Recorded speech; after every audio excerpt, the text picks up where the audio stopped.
Hello there and welcome to my channel, Novice Modelling in a Midlife Crisis. My name is Andy and we're looking at our partially built SMER LeO 451, which is kit number 0843, which was originally developed from a Heller tooling from, I forget now, sometime in the 1960s. I think it was 66, so it's quite a vintage kit.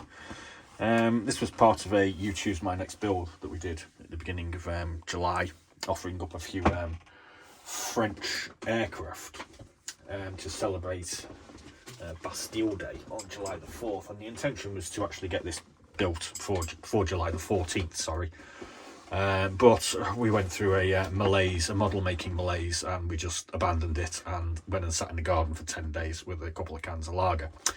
Just to remind you, the other kits that were in the You Choose My Next Build were the Brigitte 693, the Heller Pote, and this Block 174, all by Heller. This particular kit won by a fair old margin in the voting process. This is the LeO here. The Block 174 was way behind, and the other two really didn't have a chance. I kind of like the Brigitte, to be honest with you. I thought that was a kind of cool looking aircraft. I was kind of surprised it didn't win, but the LeO 451 is the one that we decided we had to build. Now, I've got to be honest with you, we've had a couple of struggles with this. We normally try to do a sort of build videos with them, but it just went out of control, the video process, and there was lots of fist shaking and cursing, etc., etc., at the state of some of these parts.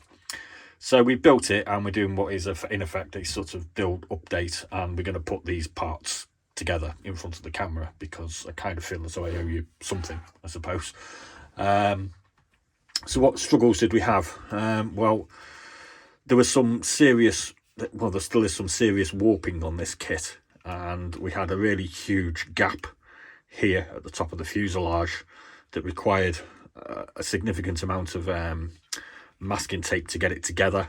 There's been a fair old bit of adaptation with our blade here, just taking small areas off the top and around the bottom as well, where we just weren't getting these things to join properly. So that's some of the struggles we've had on the fuselage. We also found these little windows absolutely pretty horrific to actually get in. And we have painted the interior in dark iron, but we haven't gone anywhere. We're trying to do any further details on this because I'm not really into that, unfortunately. One thing that we did do is, that was on camera, that we why we didn't do it, was we managed to put this together with Mascol on the interior of the windows. So we'd kind of got it together kind of okay, and then we had to rip it apart to remove the Mascol because all the windows were looking purple. Yeah, so that was one of the reasons. Look at this rather amazing, huge Hispano-Suiza 20mm cannon that's on the rear as well. I mean, that just looks really odd, I think.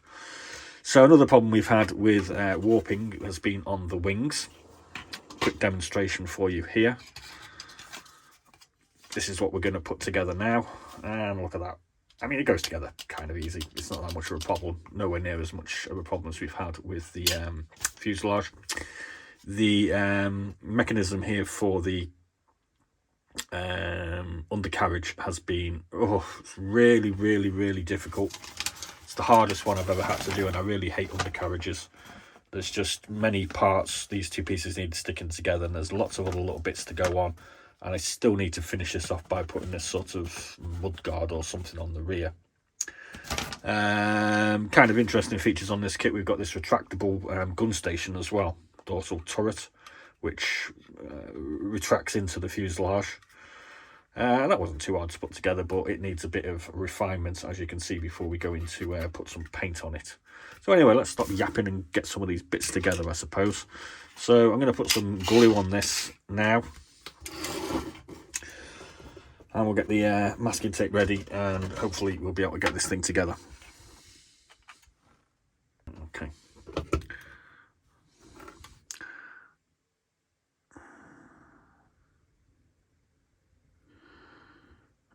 So we've got a few kits sort of on the go at the moment, which we're going to try and get finished over the next few days.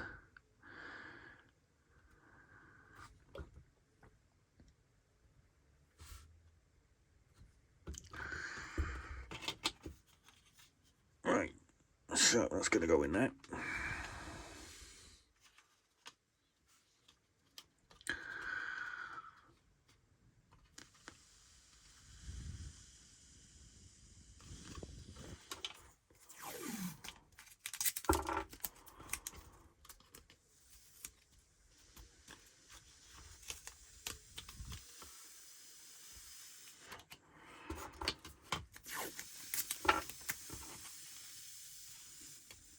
Well, that looks about right.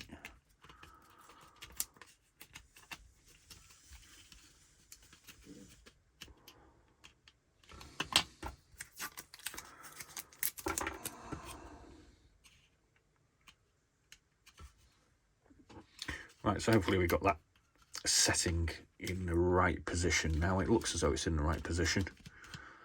And we'll put that to one side, and then we'll put the aileron on as well in a second. So we'll move on to attaching the tail. And the tail on this is really kind of cool looking. I've got to be honest with you, it looks nice. I do like twin tails. Oh yeah, there's kind of an interesting thing with this. The doors on the undercarriage bays, they came and they were closed. They were already closed open, and you had to open them with the knife. So they were sort of semi-joined along here, and you just basically lifted them carefully out. So there's still joins to the nacelles, which I've never seen on a kit before. And I must admit, having had problems getting these things glued there in the past, and that's a really neat way of doing it. I mean, they still need a little bit of fine adjustments, I think. Oh, we've got a bit unglued there. Oh, well, never mind. But yeah, and it was the same on the tail wheel position as well. So this has been opened up, cut and opened up. So I thought it was really cool, to be honest with you. But, you know, it's just my opinion for what it's worth. So let's get this tail in place.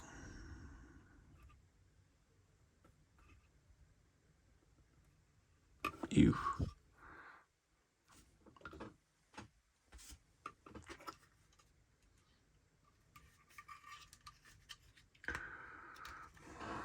Like so. I'm just going to give this, turn you off for a second and give this a bit of a hold.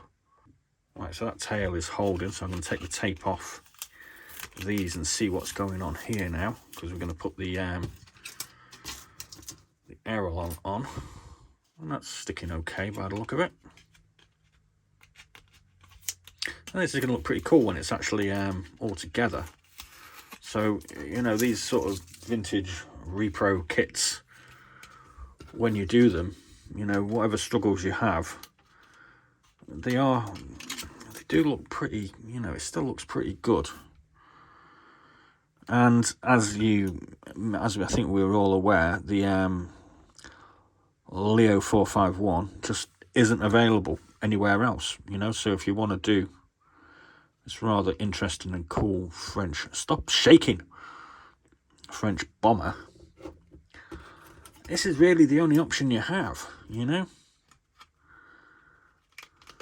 Hopefully somebody will produce a new one at some point.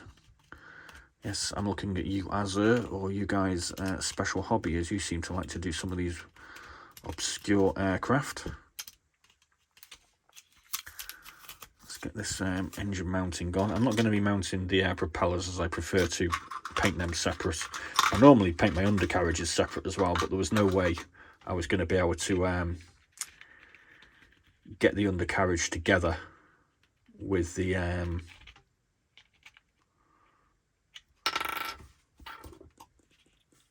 wings attached. It is literally, it has to go in before you put the wings together.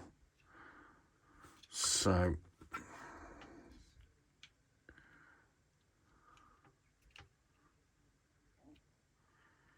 right, so put that to one side. Let's see if we can't get this wing in. How's our tail doing? It's looking all right. Okay.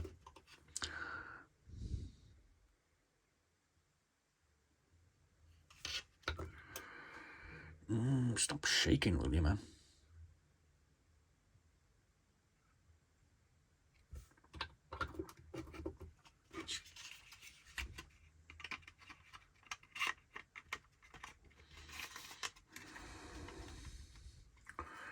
Right, so I'm going to hold that in position and turn you off for a sec. Okay, let's do the other one. There's a bit of a gap in there, but I intend to throw some extra thin at it when I've finished speaking to you guys, I reckon. A little bit much.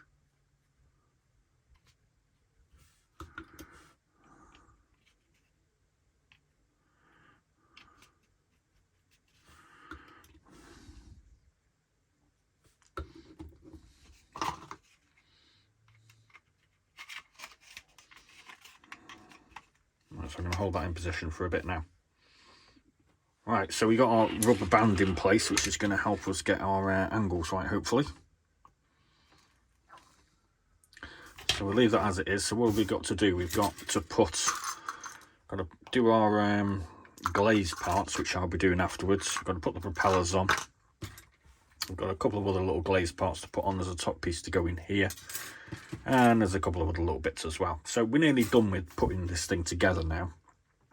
So I'm going to play around with this, fill in a few gaps with some magic putty, do a bit of extra thinning. And this will be going in to be primed probably tomorrow. And those of you that have been watching may remember our gnome roan, which has fallen by the wayside, which is currently in this little box. So we're going to try and finish that off this evening as well, and get it ready for our priming. And then we'll be priming our where's he gone? Our ICM Squid Game figure at the same time, and they'll be joining our little conveyor belt of kits to finish, including our Sturmovik as well. So we're going to try and get a couple of these at least finished by the end of the month. So I've got about 10 days. So we've got the kits built, we just need to get them painted. Okay, so there we go. I'll be playing around with this off camera now, and we'll be painting it up tomorrow. Well, we'll be priming it tomorrow. So we'll be back in a couple of days with some more novice modelling fun. So thanks for tolerating me, and thanks for watching. Please do like and subscribe, and check out some of our other fascinating and interesting videos.